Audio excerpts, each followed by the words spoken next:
बिस्मिल्लाहिर्रहमानिर्रहीम। शुरू अल्लाह के नाम से जो रहमान और रहीम है। इक़रा बिस्मि रब्बिकल्लज़ी खलक़। पढ़ो ए नबी अपने रब के नाम के साथ जिसने पैदा किया। खलक़ल इंसान मिन अलक़। जमे हुए खून के एक लोथड़े से इंसान की तख्लीक की। इक़रा व रब्बुकल अकरम। पढ़ो और तुम्हारा रब बड़ा करीम है। अल्लज़ी अल्लम बिल क़लम। जिसने कलम के जरिए से इल्म सिखाया। अल्लमल इंसान मा लम यअलम। इंसान को वो इल्म दिया जिसे वो न जानता था। Assalamu alaikum. Start our class with the name of Allah, who is most beneficent and merciful.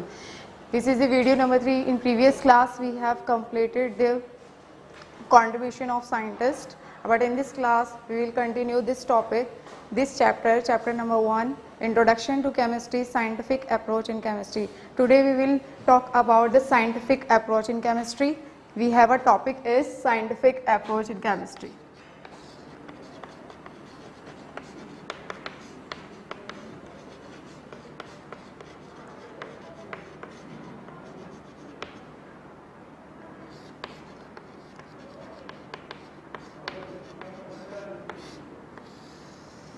Scientific approach in chemistry, scientific method होता है, ठीक है, systematic method which is use to resolve a scientific problem. ठीक है, एक systematic method होता है जो साइंटिफिक प्रॉब्लम को रिजॉल्व करने के लिए, सॉर्ट आउट करने के लिए यूज़ किया जाता है। ये हमारे पास कहलाता है साइंटिफिक मेथड कहलाता है।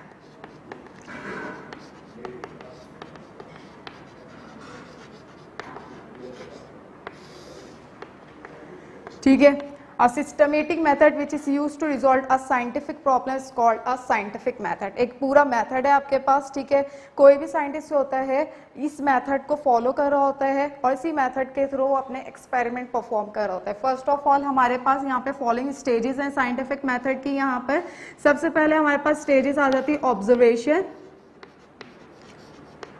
ऑब्जर्वेशन के बाद हमारे पास आ जाता है hypothesis.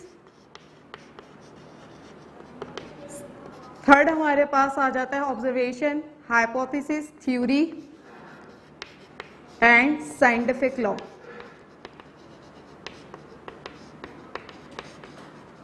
Every scientist follow these rules, these stages step by step. सबसे पहले हम डिस्कस करेंगे ऑब्जर्वेशन कि ऑब्जर्वेशन किस तरह से होती है। ठीक है, सम of scientist observe a phenomena in different way.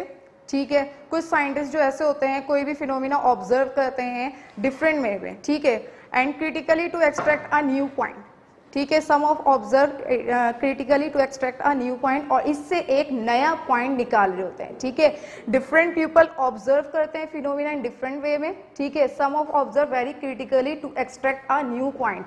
ठीक है, इसी तरीके से साइंटिस्ट भी ऑब्जर्व करते हैं जिस तरह से हम ऑब्जर्व करते हैं। जैसे कि ट्री है, ठीक है, ट्री का स्टेम ब्राउन कलर का है और इसके लीव जो हैं ग्रीन कलर के हैं। इस तरह से हम भी ऑब्जर्व कर रहे हैं, तो साइंटिस्ट भी ऑब्जर्व करते हैं और उसका कोई एक्सट्रैक्ट करते हैं, एक न्यू पॉइंट करते हैं। ठीक है, न्यू पॉइंट निकालते हैं। फॉर एग्जाम्पल यहाँ पे हमारे पास एग्जाम्पल ले लेते हैं कि हमारे पास यहाँ पे केमिकल्स है।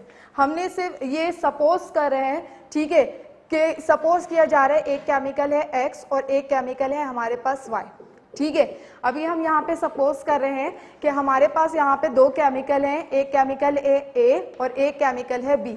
जब ये A और B chemical as a reactant के तौर पर हैं, जब ये आपस में कंबाइन होंगे, केमिकली कंबाइन होंगे, तो ये हमारे पास एक प्रोडक्ट देंगे C। तो जो A और B का हमने रिएक्टेंट का वेट देखा था, सपोज इस रिएक्टेंट का वेट हमारे पास X आया था, अभी सिर्फ ये ऑब्जर्वेशन हो रही है। ठीक है, और हमारे पास प्रोडक्ट का वेट हमारे पास क्या आया था, Y आया था। ठीक है, तो रिएक्टेंट का वेट X और प्रोडक्ट का weight Y, X equal to Y। ये ऑब्जर्वेशन में है कि X किसके इक्वल है, Y के इक्वल है। कि बिफोर रिएक्टेंट जो था, reactant is equal to the product. Reactant का वेट जितना था वो इक्वल किसके हो गया है, प्रोडक्ट के। ठीक है, मिलाने से पहले रिएक्टेंट का जितना वेट था और मिलाने के बाद प्रोडक्ट का जितना वेट था वो दोनों एक दूसरे के क्या हो गए, इक्वल हो गए। ये जस्ट ऑब्जर्वेशन चल रही है कि x इक्वल टू वाई, कि हमारे रिएक्टेंट किसके इक्वल हो गया है, प्रोडक्ट के। ये सिर्फ क्या है, ऑब्जर्वेशन है। ऑब्जर्वेशन के बाद अब क्या कहते हैं, ये सारी बातें जो भी थॉट्स होते हैं, जो भी ख्यालात होते हैं, उनको एक ही सेंटेंस में एक्सप्लेन किया जाता है। तो ये हमारे पास क्या कहला देती है, हाइपोथेसिस कहलाती है। सिंपल ये क्या कहलाता है हमारे पास, hypothesis. The intelligent guess in the form of statement is called hypothesis. Some hypothesis made by scientist on the basis of available information. Just पहले इस चीज को ऑब्जर्व किया जा रहा है, फिर जितनी भी थॉट्स थी उसको एक ही सेंटेंस में एक्सप्लेन कर दिया जा रहा है, तो हमारे पास क्या कहलाएगी, हाइपोथेसिस कहलाएगी। हाइपोथेसिस के बाद इस हाइपोथेसिस को टेस्ट किया जाता है कि आया कि ये बात करेक्ट है, यानी कि रिएक्टेंट इक्वल है प्रोडक्ट के, है ऐसी बात है या नहीं है। तो इस चीज को क्या किया जाता है, सपोज हमारे पास दो केमिकल थे, AgNO3 है हमारे पास और एक केमिकल है hydrochloric acid HCl। Silver nitrate है एक केमिकल और एक केमिकल है हमारे पास हाइड्रोक्लोरिक एसिड। ठीक है, ये हमारे पास रिएक्टेंट है। अब रिएक्टेंट का वेट सपोज करेंगे तो हमारे पास जो है, अगर रिएक्टेंट का वेट 0.2 ग्राम है, इस केमिकल का वेट भी हमारे पास 0.2 ग्राम है और इस केमिकल का वेट भी हमारे पास 0.3 ग्राम है। Positive charge, negative charge, positive charge, negative. तो पॉजिटिव आपके पास किसके साथ रिएक्ट करेंगे, नेगेटिव चार्ज के साथ, AgCl हो जाएगा। और आपके पास होगा हाइड्रोजन किससे रिएक्ट करेगा, नाइट्रिक एसिड से, तो ये HNO3 होगा। मिलाने के बाद, मिलाने से पहले before mixing and after mixing, ठीक है, आपके पास क्या होगा कि AgCl का अगेन वेट किया तो वेट क्या आता है, वेट शुड बी सेम। ठीक है, 0.3 ग्राम। तो हमारे पास मिलाने से पहले और मिलाने के बाद जो था वेट क्या आएगा, सेम आएगा। ठीक है, इसी तरीके से आप एक और एग्जांपल ले लें। यहाँ पे आपके पास क्या है कि आपने एक बीकर में, ठीक है, दो केमिकल्स हैं, आपने दो केमिकल्स लिए, एक बीकर में सिल्वर नाइट्रेट लिया है और एक बीकर में HCl लिया है। ठीक है, इन दोनों का कलेक्टिवली वेट कर लिया 0.28 और 0.28, तो टोटल वेट हमारे पास कितना आ जाएगा, 0.4। और आफ्टर मिक्सिंग जब इनका वेट किया, मिक्स कर दिया, ठीक है, इन दोनों केमिकल्स को एक ही बीकर में हमने इंसर्ट कर दिया, तो हमारे पास अब जो वे आएगा वो टोटल वे भी हमारे पास क्या होगा, 0.4। तो हमने ये एक्सपेरिमेंट के थ्रू देख लिया कि before mixing and after mixing क्या होगा, वेट शुड बी सेम। ठीक है, वेट सेम होना चाहिए। तो ये बात हमने ऑब्जर्वेशन में देखी थी और ये बात हमने हाइपोथेसिस की, और इस चीज को टेस्ट करके, एक्सपेरिमेंट करके प्रूव कर लिया गया है कि रिएक्टेंट का वेट क्या होता है, प्रोडक्ट के वेट के क्या होता है, इक्वल होता है।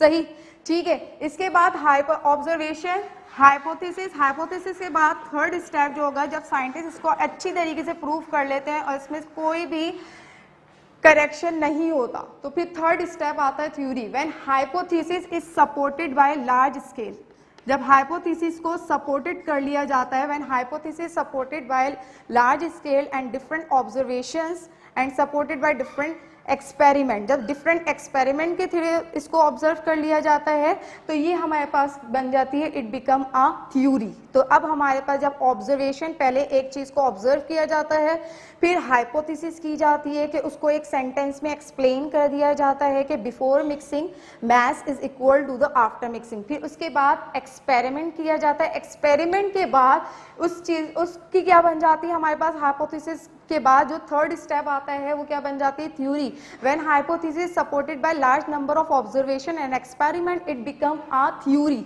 ठीक है, तो थ्योरी के बाद इस थ्योरी को अपने पास एक प्रूफ के तौर पर रख लेते हैं। ये प्रूफ के तौर पर रखने का कॉन्सेप्ट हमारे पास क्या कहलाता है, scientific law. A theory which is tested again and again, जब थ्योरी को again and again scientist test करते हैं, it become a scientific law. तो ये क्या बन जाता है हमारे पास, साइंटिफिक लॉ बन जाता है। जैसे हमारे पास साइंटिफिक लॉ होता है, लॉ ऑफ कंजर्वेशन ऑफ मास, ये भी एक साइंटिफिक लॉ है। लॉ ऑफ कंजर्वेशन ऑफ मास, ये भी हमारे पास एक साइंटिफिक लॉ है। ठीक है, साइंटिफिक लॉ है, इसमें बताया जा रहा है कि mass is neither created nor destroyed during chemical reaction, nor destroying during chemical reaction। ये हमारे पास एक लॉ बन गया है। ठीक है, कि मास जो है ना ही क्रिएट हो रहा है और ना ही खत्म हो रहा है, बल्कि वो एक फॉर्म से दूसरी फॉर्म में क्या हो रहा है, कन्वर्ट हो रहा है। तो ये एक लॉ बन जाता है, जो इस लॉ को हम पढ़ते हैं। ठीक है, साइंटिफिक अपने पास प्रूव करके इस लॉ को रख लेते हैं और ये एक लॉ बन जाता है जो साइंटिफिक लॉ कहलाता है। तो step by step her step को फॉलो करते हैं। सबसे पहले कोई भी एक्सपेरिमेंट होता है तो उसको ऑब्जर्व किया जाता है। ठीक है, जैसे साइंटिफिक लॉ में लॉ ऑफ नेचर है सनराइज फ्रॉम द ईस्ट, ये एक लॉ ऑफ नेचर है जो फिजिक्स में पढ़ा जाता है। इसी तरीके से लॉ ऑफ कंजर्वेशन ऑफ मास होता है। लॉ ऑफ कंजर्वेशन ऑफ मास में कहता है कि रिएक्टेंट के मास जो होता है, reactant is equal to the product. Reactant का मास किसके इक्वल होता है, प्रोडक्ट के मास के बिल्कुल इक्वल होता है। ये हमारे पास क्या बन जाता है, लॉ ऑफ कंजर्वेशन ऑफ मास। सबसे पहले ऑब्जर्वेशन किया जाता है, ऑब्जर्वेशन के बाद हाइपोथेसिस की जाती है। हाइपोथेसिस यानी कि एक सेंटेंस में एक्सप्लेन करना जो आपने ऑब्जर्व किया है। फिर उसके बाद थ्योरी होती है। ठीक है, और बहुत सारे साइंटिस्ट उसको ऑब्जर्व करते हैं, एक्सपेरिमेंट करते हैं कि इसमें गलती की कोई भी गुंजाइश नहीं है, कोई भी करेक्शन नहीं है। तो ये हमारे पास बन जाता है scientific law, a theory which is tested again and again and give valid prediction. और एक खास किस्म की प्रेडिक्शन हो जाती है उसके अंदर, और उसमें कोई करेक्शन नहीं होती, तो हमारे पास क्या बन जाता है, साइंटिफिक लॉ बन जाता है। ठीक है, अब छोटी सी एग्जाम्पल आपके पास है। ठीक है, साइंटिफिक मेथड में ही आपके पास छोटे से एग्जाम्पल है। Your computer monitor is not doing working, what is the possible cause. ठीक है, if you think it could be due to the loose connection between the monitor and CPU. ठीक है, अगर आपका मॉनिटर वर्क नहीं करता, observation क्या है आपके पास, अगर आपका मॉनिटर वर्क नहीं कर रहा, ठीक है, monitor is not doing working, तो आपके पास क्या करेंगे, monitor is not doing working, आपका मॉनिटर वर्क नहीं कर रहा। ठीक है, तो मॉनिटर वर्क नहीं कर रहा तो आपके पास पॉसिबल कॉज क्या होगी, ये आपकी ऑब्जर्वेशन है। आपने गौर से देखा, ऑब्जर्व किया, ये आपकी ऑब्जर्वेशन है। ठीक है, monitor is not doing working, what is the possible cause. ठीक है, आपकी हाइपोथेसिस क्या होगी, ठीक है, आपकी हाइपोथेसिस क्या होगी, what is the possible cause. Hypothesis ये होगी कि आपने ये सोचा, ये थॉट किया कि fix the connection between monitor and CPU. आपने क्या कर दिया, हाइपोथेसिस क्या होगी आपकी, फिक्स द कनेक्शन। ठीक है, कनेक्शन को क्या किया, फिक्स कर दिया, fix the connection between monitor and CPU. तो ये कनेक्शन फिक्स कर दिया गया है। ठीक है, अब आप इसको टेस्ट करेंगे। ठीक है, अब आप हाइपोथेसिस को टेस्ट करेंगे। If the connection of monitor and CPU become fixes, ठीक है, होते हैं फिक्सेस, यानी कि करेक्ट है, आपका फिक्स कनेक्शन है। अगर ये चीज करेक्ट है तो आपकी हाइपोथेसिस क्या हो गई, ट्रू हो गई। ठीक है, लेकिन अगर ये कनेक्शन का प्रॉब्लम नहीं है तो हाइपोथेसिस यहाँ पे क्या हो जाएगी, फॉल्स हो जाएगी। You can come up another hypothesis, you can replace this monitor with the new one. ठीक है, तो साइंटिस्ट भी इसी तरीके से फॉलो करता है स्टेप बाय स्टेप को। ठीक है, the method of taking investigation, सही इन्वेस्टिगेशन लिया जा रहा होता है, यहाँ पर ऑब्जर्वेशन की जाती है, हाइपोथेसिस की जाती है। हाइपोथेसिस के बाद आपके पास थ्योरी बनती है और थ्योरी के बाद क्या बनता है, साइंटिफिक लॉ बनता है। ठीक है, यहाँ पे आपका चैप्टर कंप्लीट होता है। सही, you have to do a copy work from the given content solution and you have to fill the blanks from the given content solution। आपने fill in the blanks करनी है इस given content solution से। ठीक है, जो आपके पास दिया गया है, आपने कॉपी में blanks करने हैं and you have to write in neat and clean writing। आपने complete work साफ सुथरा नीट एंड क्लीन राइटिंग में करना है। ठीक है, सही। इसके बाद जो है आपके पास एंड आपकी डायरी है, you have to note this diary. What is scientific method?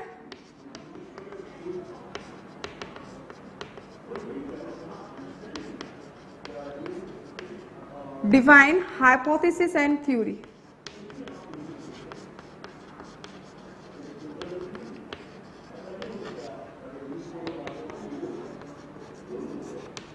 This question came in 2011 from your past papers. ठीक है, आपके पास ये क्वेश्चन 2011 में है, आपने क्वेश्चन मेमोराइज कर लेना है। ठीक है, so now we will start another chapter, that is the chapter number 2, chemical combination.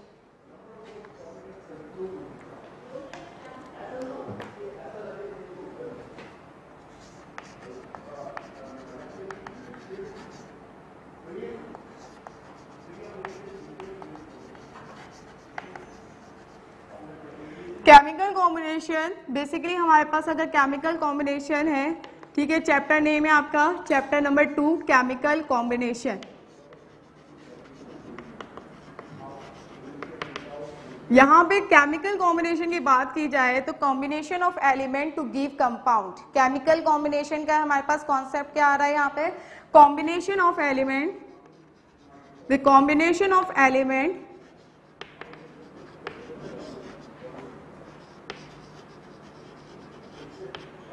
To give compound.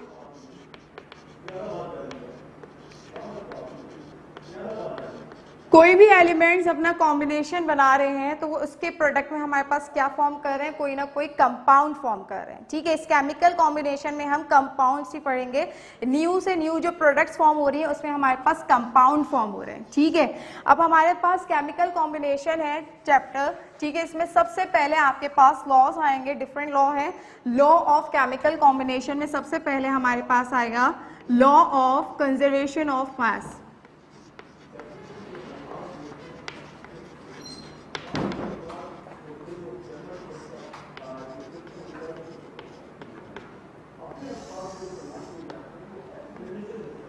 Law of conservation of mass क्या होता है हमारे पास, ठीक है, this law was given by लेवाइजर।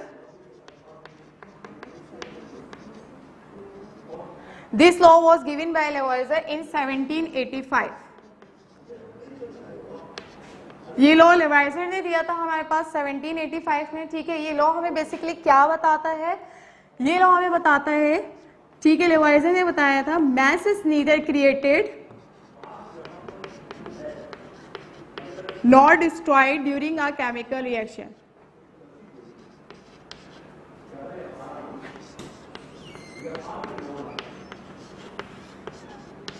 During a chemical reaction.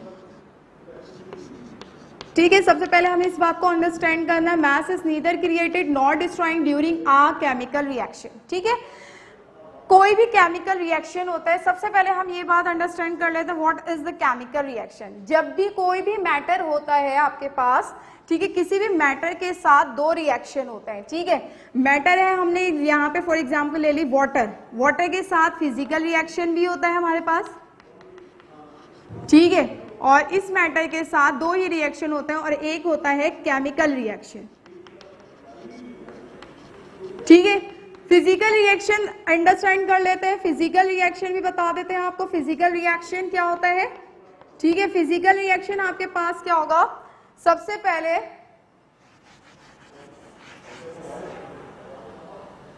Physical reaction. ठीक है, physical reaction को अंडरस्टैंड करें। फिजिकल रिएक्शन क्या है आपके पास कि हमारे पास ये वाटर है, वाटर अपनी आइस की फॉर्म में है, तो ये इसकी सॉलिड स्टेट है। ठीक है, वाटर को हीट करते हैं आप, इसी वाटर को आप हीट करेंगे तो ये इसकी लिक्विड फॉर्म में होगा। अगर आप अबव 100 डिग्री सेंटीग्रेड पे बहुत ज्यादा हीट करते हैं तो इसकी गैसियस स्टेट में कन्वर्ट हो जाएगा ये, तो इसकी स्टेट चेंज हो रही है, आप फिजिकल अपीयरेंस चेंज हो रही है, केमिकल कॉम्पोजिशन पे कोई इफेक्ट नहीं पड़ रहा। ठीक है, H2O ही है, इसकी केमिकल कॉम्पोजिशन पे कोई इफेक्ट नहीं है, इसकी फिजिकल स्टेट पे इफेक्ट हो रहा है, तो ये क्या कहलाएगा, physical reaction, the reaction in which physical change occur. ऐसा रिएक्शन जिसमें फिजिकल चेंज होता है वो हमारे पास फिजिकल रिएक्शन कहलाएगा। अब हम बात करते हैं केमिकल रिएक्शन की। ठीक है, केमिकल रिएक्शन क्या होता है, A reaction in which chemical change occur। Chemical change क्या होगा, सपोज दैट हमारे पास वाटर है। ठीक है, वाटर को इलेक्ट्रिक सप्लाई दिया जाता है, बीकर में वाटर है, उसको इलेक्ट्रिक सोर्स सप्लाई दी जाएगी।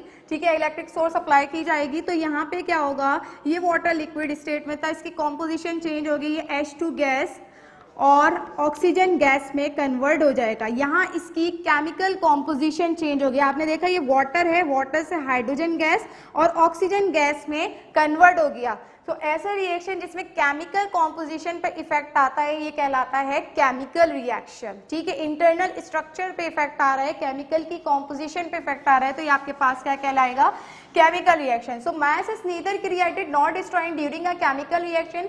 किसी भी केमिकल रिएक्शन में आपके पास क्या होता है, बेसिकली हम बात करते हैं law of conservation of mass, conserve होना, बरकरार रखना, रिमेन सेम रहना, बराबर रहना, ये होता है कंजर्व्ड। ठीक है, किसी भी चीज को बरकरार रखना। अब हमारे पास क्या है, मास इज नीदर क्रिएटेड, ना ही मास पैदा होता है, क्रिएट होगा, और ना ही डिस्ट्रॉय होगा, बल्कि वन फॉर्म से दूसरी अनदर फॉर्म में कन्वर्ट हो जाता है। कैसे कि आपके पास क्या है, यहां पर हाइड्रोजन गैस है, ठीक है, और ऑक्सीजन गैस। एग्जाम्पल ले लेते हैं हाइड्रोजन गैस और oxygen gas.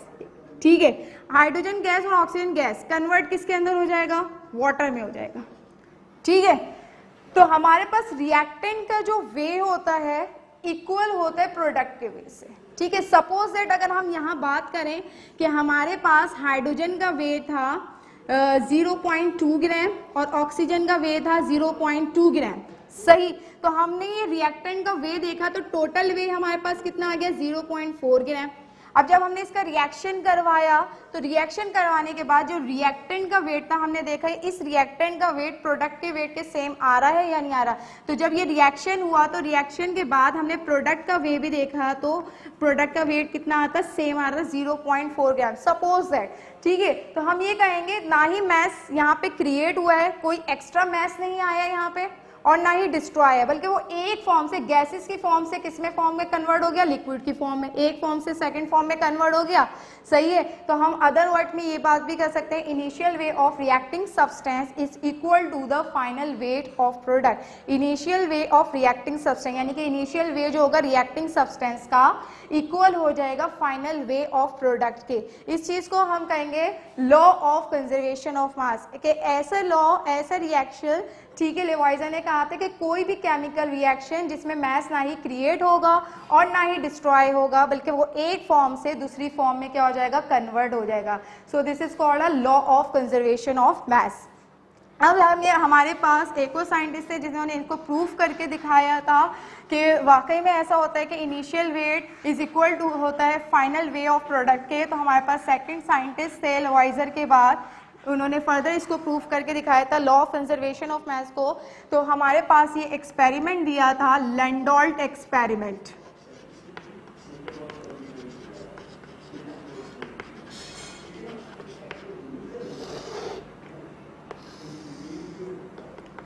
लैंडोल्ट experiment, German chemist H Landolt ने ये एक्सपेरिमेंट दिया था।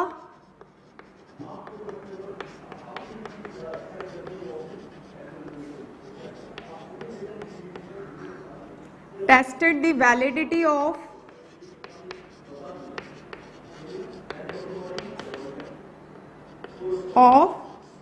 law of conservation of mass।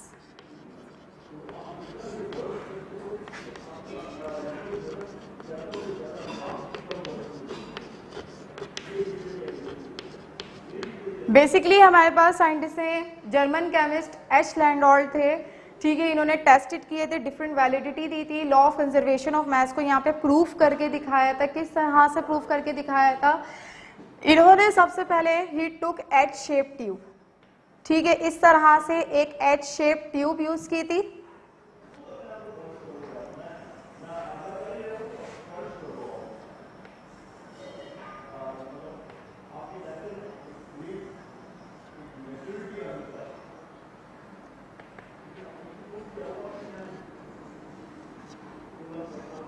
This is the H-shaped tube।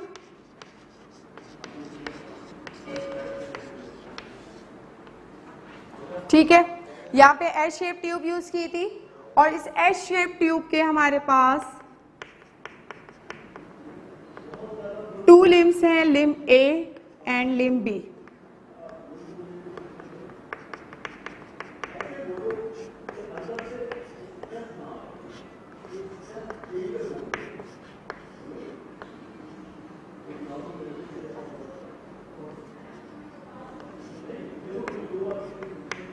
ठीक है, लैंडोल्ट ने क्या किया था, जर्मन केमिस्ट एच लैंडोल्ट ने सबसे पहले क्या किया था, ही टुक एच शेप ट्यूब, ठीक है, एच शेप ट्यूब ली थी, ठीक है। This H shape tube has 2 limbs A and B। Limb A filled with silver nitrate and limb B with filled with hydrochloric acid solution.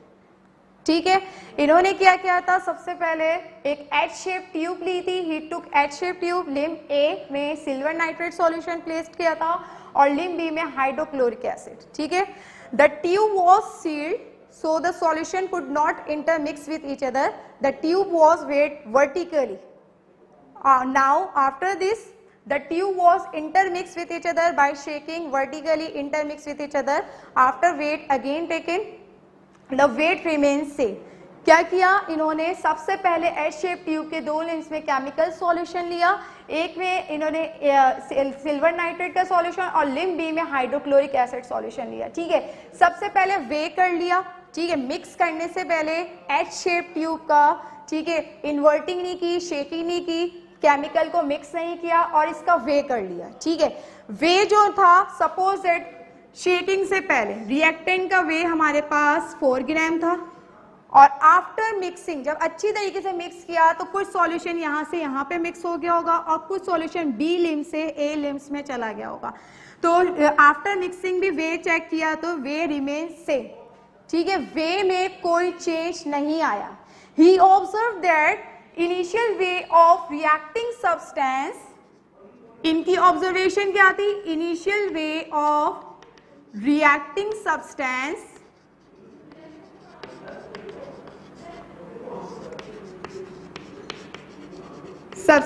is equal to the final way of product.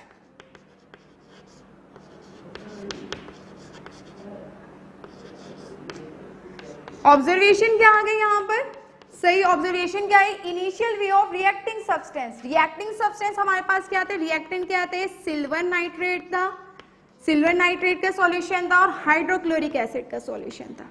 ठीक है, ये हमारे पास reacting है, reactant is starting substance of a chemical reaction are called reactant. Reactant का सबसे पहले यहाँ पे वे कर लिया गया, सिल्वर के ऊपर पॉजिटिव चार्ज है तो ये पॉजिटिव चार्ज हमारे पास नेगेटिव चार्ज के पास इफेक्ट करेगा, AgCl से रिएक्ट कर लेगा और यहाँ पे हमारे पास हाइड्रोजन जो है नाइट्रिक एसिड से रिएक्ट कर लेगा। ठीक है, तो सिल्वर क्लोराइड बन जाएगा और नाइट्रिक एसिड बन जाएगा। सिल्वर नाइट्रेट ने हाइड्रोक्लोरिक एसिड से रिएक्ट किया तो ये हमारे पास रिएक्टेंट है। रिएक्टेंट का वेट, ठीक है, इनिशियल हमारे पास क्या, initial way of reacting substance, जो वे था रिएक्टिंग सब्सटेंस का equal to the final way of product. Suppose that अगर इसका वे हमारे पास 4 ग्राम आया है मिक्सिंग से पहले, तो आफ्टर मिक्सिंग भी हमारे पास वे कितना आना चाहिए, 4 ग्राम। तो ये हमारे पास क्या कहलाएगा, law of conservation of mass को अगेन इसकी वैलिडिटी प्रूव करने के लिए हमारे पास सेकंड साइंटिस्ट थे जो लैंडोल्ट थे। लैंडोल्ट ने ये एक्सपेरिमेंट प्रूव किया था कि मैस इज नाइदर क्रिएटेड, ना ही मैस क्रिएट होता है और ना ही मैस खत्म होता है, डिस्ट्रॉयड होता है, बल्कि वो एक फॉर्म से दूसरी फॉर्म में कन्वर्ट हो जाता है। और सिल्वर क्लोराइड हमारे पास यहाँ पे प्रेसिपिटेट की फॉर्म में आ जाता है, व्हाइट प्रेसिपिटेट की फॉर्म में। ठीक है, स्पॉट स्पॉट लाइक का होता है, ये प्रेसिपिटेट की फॉर्म में आ जाता है, चौकी मटेरियल तरह का होता है ये। आप एक्सपेरिमेंट प्रूव करेंगे तो उसमें भी आप देखेंगे किस तरह से प्रेसिपिटेट बन रहे होते हैं। ठीक है, तो यहाँ पे इस चीज को प्रूव किया था लैंडोल्ट ने। अब हम आते हैं नेक्स्ट पे, सेकेंड लॉ हमारे पास आ जाएगा, law of constant composition and law of definite proportion. Law of constant composition,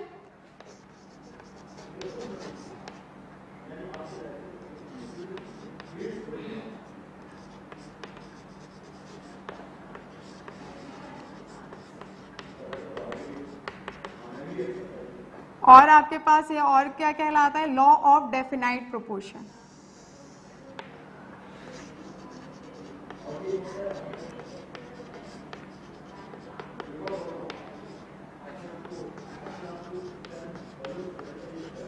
You have to memorize both name, law of constant composition, law of definite proportion. Exam में आपके पास कोई से भी name से आ सकता है, कांस्टेंट कॉम्पोजिशन से भी आ सकता है, डेफिनाइट प्रोपोर्शन से भी आ सकता है। Definite it mean fixed proportion, यहाँ पे डेफिनाइट और कांस्टेंट का वर्ड फिक्स्ड में आ रहा है, सही। तो यहाँ पे आपके पास क्या है, ये आपके पास लॉइस फ्रॉस्ट ने दिया था, this law was given bye लॉइस Frost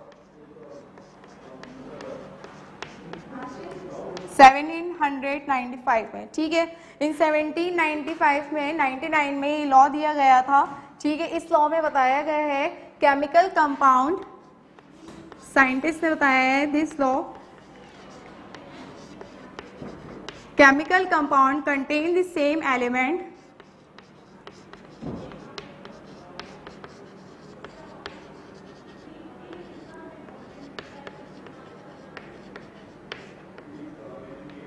in same proportion.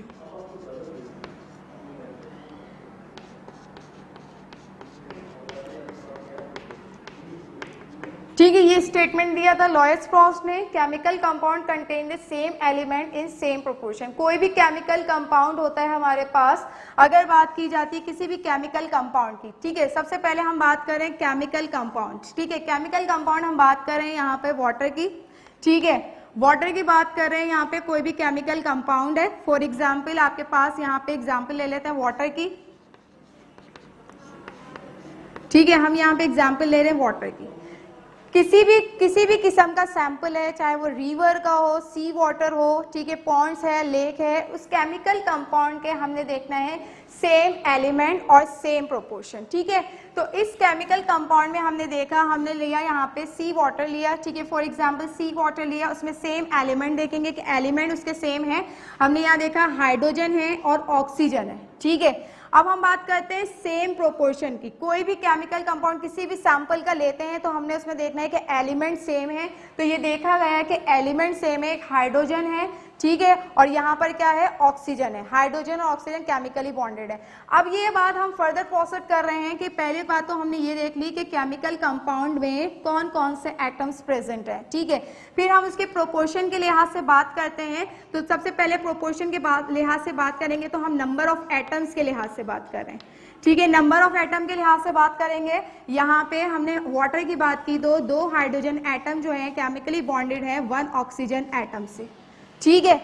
तो ये नंबर ऑफ एटम के लिहाज से जब हम प्रोपोर्शन की यानी कि रेशो की बात कर रहे हैं तो यहाँ पे 2 हाइड्रोजन एटम जो है केमिकली बॉन्डेड है 1 ऑक्सीजन एटम से। ये नंबर ऑफ एटम्स के लिहाज से हमने रेशो की बात की है कि अगर हम कहीं से भी कोई सा भी सैंपल लें, सी वाटर लें, रेन वाटर लें, यहाँ पॉट्स का लें, लेक्स का लें, रिवर का लें, कोई सा भी सैंपल लें, उसमें 2 हाइड्रोजन एटम होते हैं और 1 ऑक्सीजन एटम होते हैं, और ये रेशो हमें हर जगह नंबर ऑफ एटम के लिहाज से मिलता है, ठीक है। 2 हाइड्रोजन एटम केमिकली बॉन्डेड होते हैं 1 ऑक्सीजन एटम से, ये रेशियो हमें हर सैंपल में मिलता है, ठीक है। इसके बाद हम देखते हैं सेकंड, अगर हम देखें मैस नंबर के लिहाज से देखें, मैस नंबर के लिहाज से रेशियो देख रहे हैं, मैस नंबर के लिहाज से रेशियो देख रहे हैं तो हमारे पास यहाँ पे क्या है,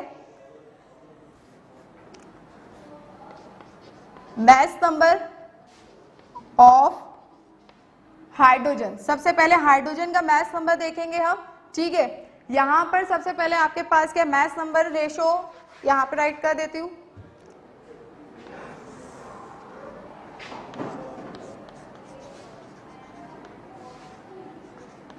मैस नंबर की रेशो, मैस नंबर भी हम रेशो के लिहाज से देख रहे हैं, ठीक है।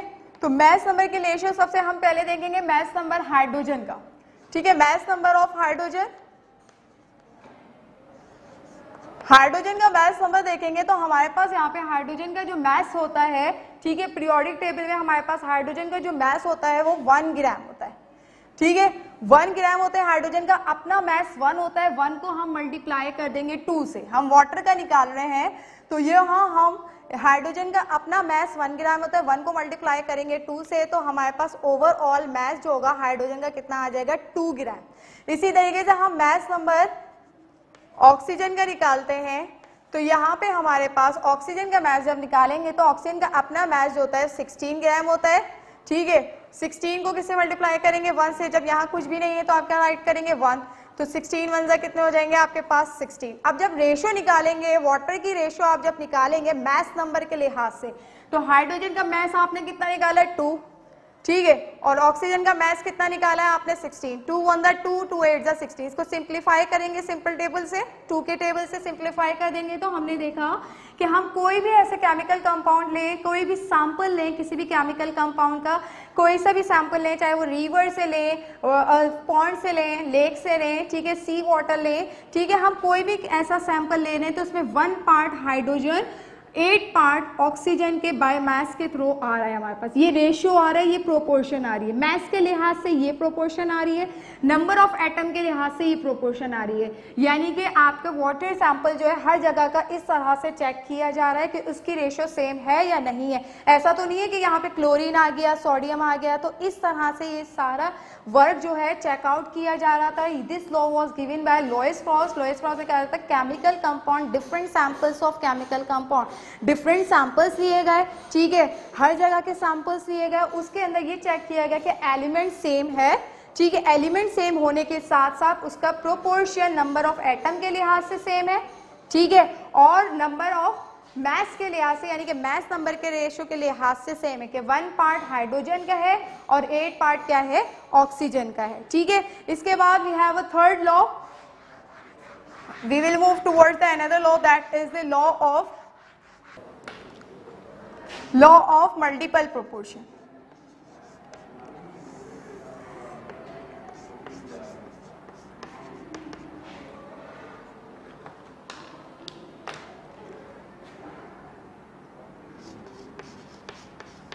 Law of multiple proportion.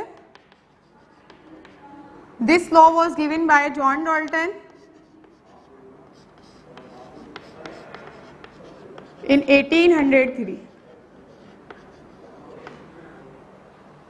ठीक है, ये लॉ जो था जॉन डाल्टन ने 1803 में दिया था। इन्होंने ये बताया था if two element combine to form more than one compound, the masses of one element combine with the masses of other element, ठीक है।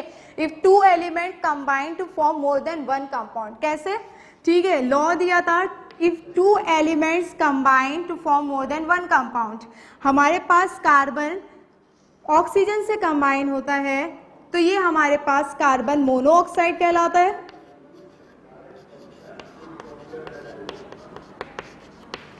ठीक है, और यहाँ पे कार्बन ऑक्सीजन गैस से कंबाइन हो रहा है तो यहाँ पे कार्बन डाइऑक्साइड कहलाता है।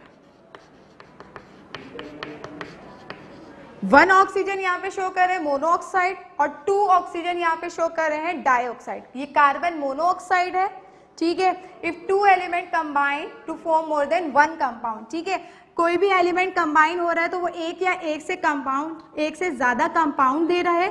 The masses of 1 element combine with the fixed mass of other element, एक एलिमेंट का मास फिक्स्ड है लेकिन दूसरे एलिमेंट का मास यहाँ पे फिक्स नहीं। आप देख रहे हैं ऑक्सीजन 1 है और यहाँ पे क्या है ऑक्सीजन 2, बट यहाँ पे कार्बन 1 है और कार्बन 1 है। The masses of 1 element combine with the fix mass of the other element, ठीक है, एक या एक से ज्यादा कंपाउंड, एक एलिमेंट हमारे पास एक से ज्यादा कंपाउंड दे रहा है, यानी कि कार्बन ऑक्सीजन के साथ कंबाइन होकर कार्बन मोनोऑक्साइड बना रहा है। 1 ऑक्सीजन होगी तो मोनोऑक्साइड कहेंगे और अगर 2 ऑक्सीजन होगी तो कार्बन डाइऑक्साइड कहेंगे। अब हम इसको किस तरीके से वेरीफाई करेंगे, कुछ कैलकुलेशंस हम यहाँ पर देखते हैं, ठीक है, किस तरह से कुछ कैलकुलेशन है हमारे पास, हम चार्ट के थ्रू यहाँ पर देख रहे हैं।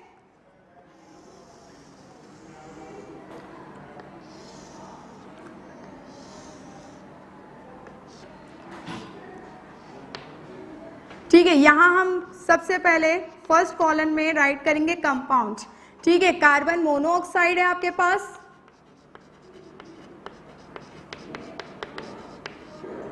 The formula of carbon monoxide is CO, और यहां पे हमारे पास कार्बन का एक और कंपाउंड है कार्बन डाइऑक्साइड, CO2, ठीक है, सही है। अब हमारे पास क्या है, मास ऑफ कार्बन, सबसे पहले मास ऑफ कार्बन, ठीक है, कार्बन मोनोऑक्साइड में कार्बन का जो मास है वो हमारे पास 12 ग्राम है, ठीक है। मास क्या होता है, total number of proton and neutron in the nucleus of an atom, ठीक है। मास हमारे पास क्या होता है, प्रोटॉन और न्यूट्रॉन का काउंट होता है, उसे हम क्या कहते हैं, मास कहते हैं, ठीक है।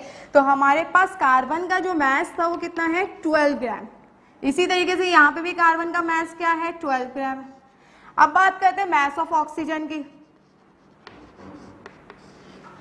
सही, ऑक्सीजन के मास की बात करते हैं तो हमारे पास यहाँ ऑक्सीजन का मास कितना है, 16 ग्राम, और यहाँ पे ऑक्सीजन का मास क्या है 16 है, तो 16 को 2 से मल्टीप्लाई कर देंगे।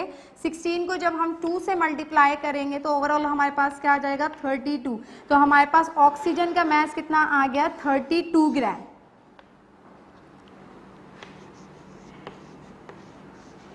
अब हमने यहाँ पे सिंपल रेशो निकालनी, बेसिकली हम पढ़ रहे हैं रेशो, ठीक है। हम यहाँ पे रेशो की बात कर रहे हैं, मल्टीपल रेशो की, तो हम यहाँ पे एक रेशो निकाल रहे हैं, ठीक है। 16 1 16 सिंप्लीफाई करेंगे एक सिंपल टेबल से, तो हमारे पास रेशो क्या आ जाएगी 1:2। तो हमारे पास जो रेशो आ रही है कंपाउंड की वो 1:2 है। ये एक सिंपल रेशो है हमारे पास, यानी कि एक कंपाउंड जो होता है if 2 element combine to form more than 1 compound, जब एक एलिमेंट कंबाइन होते हैं तो वो हमारे पास एक से ज्यादा कंपाउंड देते हैं, ठीक है।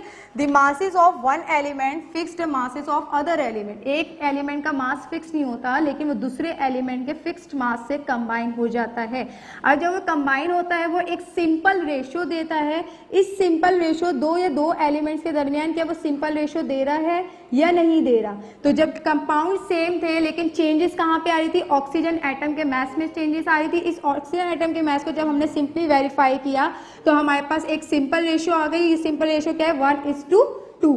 इसे हम कहते हैं मल्टीपल प्रोपोर्शन या सिंपल रेशियो, ठीक है। अब इसके बाद आपके पास क्या है, नेक्स्ट लास्ट लॉ है law of reciprocal proportion. Law of reciprocal proportion last law है हमारे पास, law of reciprocal proportion.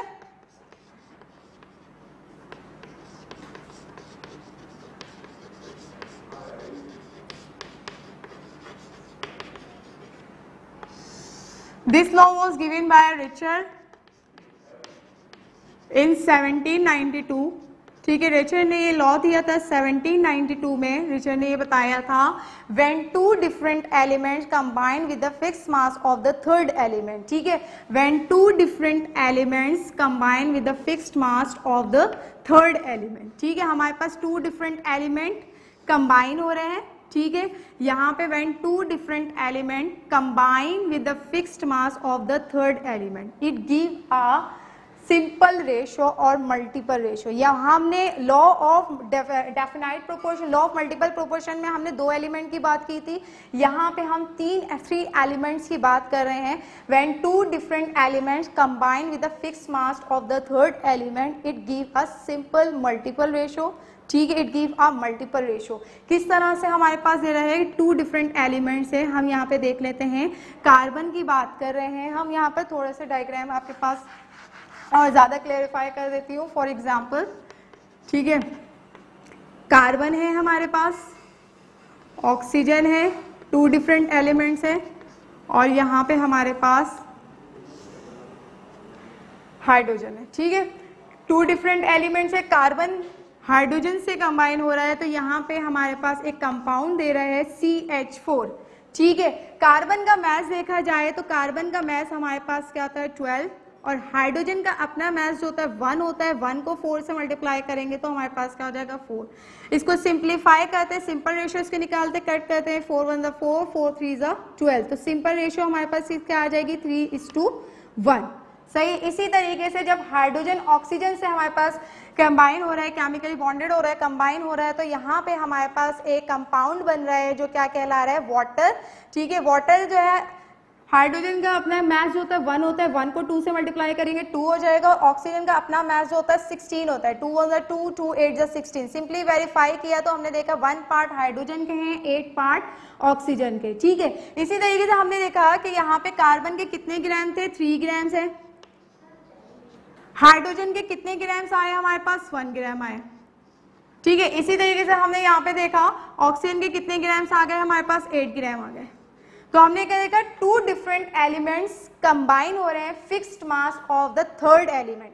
Third element का आपने देखा मास यहाँ पे क्या है फिक्स्ड है, ठीक है, वेरी नहीं हो रहा है। अब हम यहाँ पे सिंपल मल्टीपल रेशियो के कार्बन और ऑक्सीजन की भी चेक करें कि 3 ग्राम और 8 ग्राम ही आ रही है या कुछ वेरी हो रही है। ठीक है, कार्बन और ऑक्सीजन की जब रेशियो कर रहे हैं, कार्बन ऑक्सीजन की रेशियो हो रहा है, तो यहाँ पे कार्बन डाइऑक्साइड केमिकल कंपाउंड बन रहा है। कार्बन का मास देखेंगे तो कार्बन का मास 12 होता है, ऑक्सीजन का मास जो होता है हमारे पास 16 होता है, 16 2 32। सही है, तो हमारे पास यहाँ पे 32 हो गया। सही है, 4 3 12, 4 8 32। तो हमारे पास सिंपली वेरीफाइड हो गया। यहाँ पे सिंपल एक रेशियो आ गई है कि 3 ग्राम कार्बन के आ गए हैं और 8 ग्राम के आ गए हैं हमारे पास ऑक्सीजन के। तो 2 डिफरेंट एलिमेंट्स कंबाइन हो रहे हैं with the fixed mass of the third element, और वो कोई ना कोई केमिकल कंपाउंड दे रहे हैं और उनकी एक प्रोपोर्शन आ रही है जिसे हम कहते हैं रेसिप्रोकल प्रोपोर्शन, कि एक से ज्यादा प्रोपोर्शन बन रही है और फिक्स्ड मास के साथ बन रही है। ठीक है, तो यहाँ पे आपके पास law of reciprocal proportion 4 laws थे हमारे पास, law of conservation of mass, law of definite proportion, law of multiple proportion, of law of reciprocal proportion.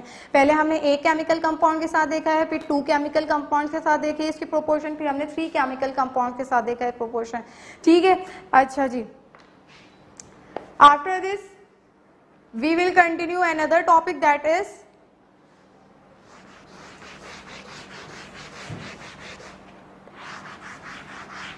molecular mass, molar mass, molecular formula mass.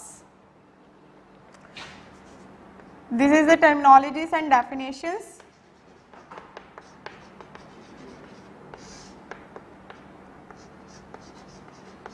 Molecular mass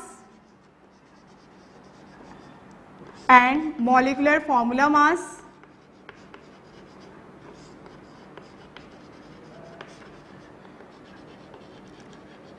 and formula मास, ये सारे आपके पास एक ही है, terminologies हैं। ठीक है, सही, किस तरह से हम इसको वेरीफाइड करते हैं अच्छा जी, molecular mass, molecular formula mass and formula mass क्या होता है? सम of all atomic mass of all atoms present in a molecule और सब्सटेंस। ठीक है, सम ऑफ ऑल एटॉमिक मास, और आपके पास एटॉमिक मास को ऐड किया जाता है ऑफ ऑल एटम्स से। ठीक है, सम of all atomic mass of all atoms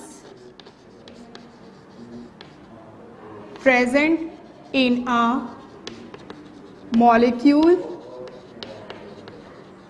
or substance। ठीक है, आपके पास तीनों टर्मिनोलॉजीज का कॉन्सेप्ट एक ही है।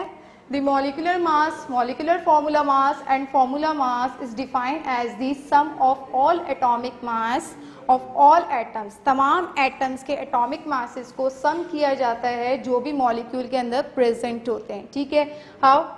फॉर एग्जाम्पल हम यहाँ पे एग्जाम्पल ले लेते हैं, आपके पास है कार्बन डाइऑक्साइड। ठीक है, कार्बन डाइऑक्साइड का मैं आपको कह रही हूँ कि मॉलिक्यूलर मास निकालें, या मॉलिक्यूलर फॉर्मूला मास है, फॉर्मूला मास। एक तरह का ये फॉर्मूला है और एक तरह का ये मॉलिक्यूल भी है, तो इसका हम मॉलिक्यूलर मास निकालते हैं कार्बन का। ठीक है, कार्बन है, ऑक्सीजन है। सही, कार्बन का एटॉमिक मास जो होता है हमारे पास 12 होता है। सही है, ऑक्सीजन का एटॉमिक मास जो होता है वो ये फिक्स्ड एटॉमिक मास होते हैं। चैप्टर नंबर 4 में भी आप देखें, चैप्टर नंबर 4 में आप देखेंगे पीरियोडिक टेबल है, वहाँ पे फिक्स्ड एटॉमिक मास वहाँ पे राइट हुए हुए हैं। ठीक है, you have to write from here. ठीक है, you have to memorise from here. आपने वहाँ से अपने पास एक जगह लिख भी लेना है कॉपी के बैक साइड, और आपने इसको डेली मेमोराइज भी करते रहना है कि कार्बन का फिक्स्ड मास कितना है आपके पास 12 है, ऑक्सीजन का फिक्स्ड मास कितना है 16 है। अब यहाँ पे कोई नंबर नहीं है तो आपने मल्टीप्लाई किससे कर दिया? 1 से। और ऑक्सीजन के आपके पास क्या नंबर दिया गया है? गिवन नंबर क्या है? 12 है। 12 1s are 12 and 16 2s are 32। तो आपके पास ओवरऑल जो मॉलिक्यूलर मास आएगा वो आपके पास कितना होगा? 44। ठीक है, molecular mass always express in the AMU, atomic mass unit. इसकी जो अपनी एक्चुअल यूनिट होती है, जिसे हम मास के साथ यूनिट लगाते हैं ग्राम, किलोग्राम, इसी तरीके से हम मॉलिक्यूलर मास या मॉलिक्यूलर फॉर्मूला मास और फॉर्मूला मास के साथ जो यूनिट यहाँ पे शो करते हैं वो कहलाती है AMU, atomic mass unit. AMU stand for atomic mass unit. ठीक है, तो आप इस तरह से फाइंड आउट कर सकते हैं, कैलकुलेट कर सकते हैं किसी भी एटम के, किसी भी मॉलिक्यूल का मॉलिक्यूलर मास। अब यहाँ पे हम एक और एग्जांपल आपके सामने बता रहे हैं, ठीक है। एक और एग्जांपल जो है हमारे पास दी गई है यहाँ पे NaCl, ठीक है। ये हमारे पास एक फॉर्मूला मैस है, फॉर्मूला है पूरा, ठीक है। तो हम यहाँ पे इसका फॉर्मूला मैस निकाल लेते हैं। NaCl हमारे पास फॉर्मूले में भी आता है, हमारे पास मॉलिक्यूल भी है, हमारे पास फॉर्मूला भी है, तो हम इसका क्या निकाल रहे हैं, फॉर्मूला मैस निकाल रहे हैं, ठीक है। सोडियम है हमारे पास और यहाँ पे क्या है, क्लोरीन है। सोडियम का एटॉमिक मास जो होता है 23 होता है, सही। और यहाँ पे क्लोरीन का एटॉमिक मास जो होता है 35.5 होता है, ठीक है। यहाँ पे कुछ भी नहीं है तो हमने यहाँ पे क्या लगा दिया, 0। अब इसको मल्टीप्लाई करेंगे 1 से, क्योंकि सोडियम के पास कोई नंबर नहीं है तो 1 से मल्टीप्लाई करेंगे। जहाँ कुछ नहीं होता वो मैथ्स में 1 होता है, तो आपने 1 से मल्टीप्लाई किया 23 और आपके पास यहाँ पे 35.5 है, तो आपके पास ओवरऑल मैथ जो होगा वो कितना आ जाएगा, यहाँ पे आपके पास कुछ भी नहीं है तो 58.5 मैथ आ जाएगा। इसके साथ भी हम यूनिट मेंशन करेंगे AMU, जहाँ पे भी फॉर्मूला मैथ्स, मॉलिक्यूलर मास और आपके पास मॉलिक्यूलर फॉर्मूला मास आएगा, वहाँ पे आप यूनिट मेंशन करेंगे AMU। AMU stand for atomic mass unit, ठीक है। अब हम आ जाते हैं नेक्स्ट टर्मिनोलॉजी पर। नेक्स्ट है हमारे पास यहाँ पर empirical formula and molecular formula.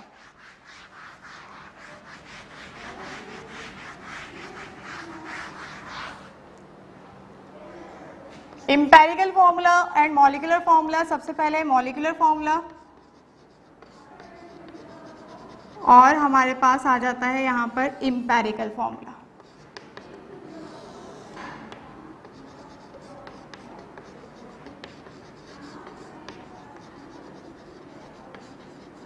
ठीक है, एम्पिरिकल फॉर्मूला और मॉलिक्यूलर फॉर्मूला की बात करते हैं हम, ठीक है। बेसिकली थोड़ा सा डिफरेंस होता है यहाँ पर, ठीक है। It give the actual number of each atom, ठीक है। It give the actual number of each type of atom in a molecule, ठीक है। ये एक एक्चुअल नंबर दे रहा होता है किसी भी मॉलिक्यूल के अंदर।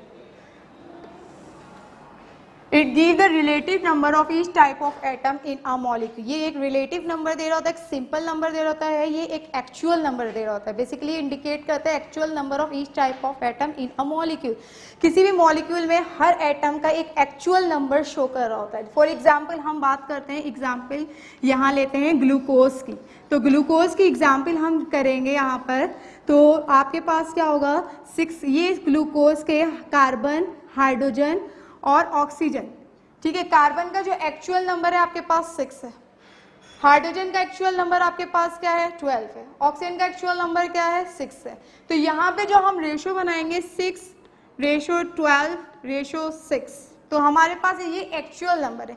लेकिन अगर हम इसको सिंप्लीफाई करते हैं, एक सिंप्लीफाई करेंगे, तो ये हमारे पास इंपेरिकल फॉर्मूला बन जाएगा। It give the relative number of each type of atom in a molecule. ये एक रिलेटिव नंबर, एक सिंपल नंबर दे रहा होता है। फॉर एग्जाम्पल अगर हम ग्लूकोज की ही बात करें तो यहाँ हम इसको सिंपली वेरीफाई करते हैं। ये हमारे पास इंपेरिकल फॉर्मूला और सिंपल फॉर्मूला भी कहलाता है, और इंपेरिकल फॉर्मूले का शॉर्ट होता है EF।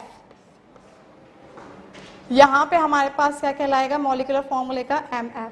तो यहाँ पे 6, 12 और 6, 6 1 = 6, 6 2 = 12, और सिंपली वेरीफाई करेंगे तो हमारे पास एक सिंपल रेशो हो जाएगी। और जब हम इसको राइट करेंगे तो ये हमारे पास CH2O, तो ये ग्लूकोज की हमारे पास इंपेरिकल फॉर्म आ गई, यानी कि एक सिंपल फॉर्म आ गई, CH2O। ये एक सिंपल फॉर्म है, और इसकी एक जो एक्चुअल फॉर्म है वो हमारे पास ये है, ये हमारे पास कहलाता है, this is called a molecular formula and this is called a simple formula. It give a actual number of each type of atom present in a molecule. It give a simple and relative number of each type of atom present in a molecule of a substance. तो हमारे पास ये molecular formula है, empirical formula. So it's all about the chapter number 2 and remaining topic continue in another topic, ठीक है। Remaining topic जो है हम कंटिन्यू करेंगे अनदर क्लास में, सही। I hope you have got everything. Okay, now you have to note down the diary.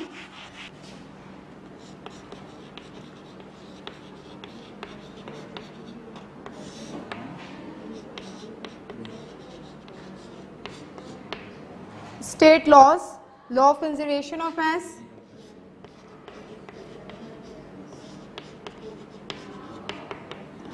law of conservation of mass,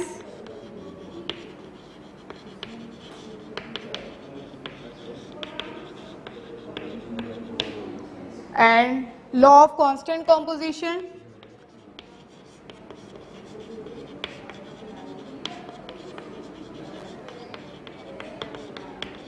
law of reciprocal proportion. You have to memorize this law.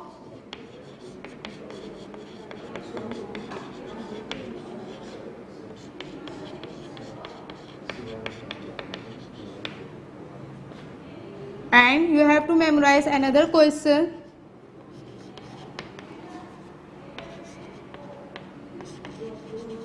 Landolt experiment.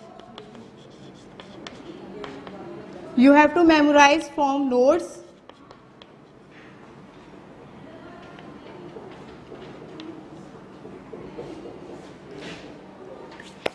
Okay, I hope you have got everything and you have to memorize all these topics very clearly. ठीक है, आपके पास ये topics दिए गए हैं, आपने memorise करना है and your copy will be collected with 15th of August.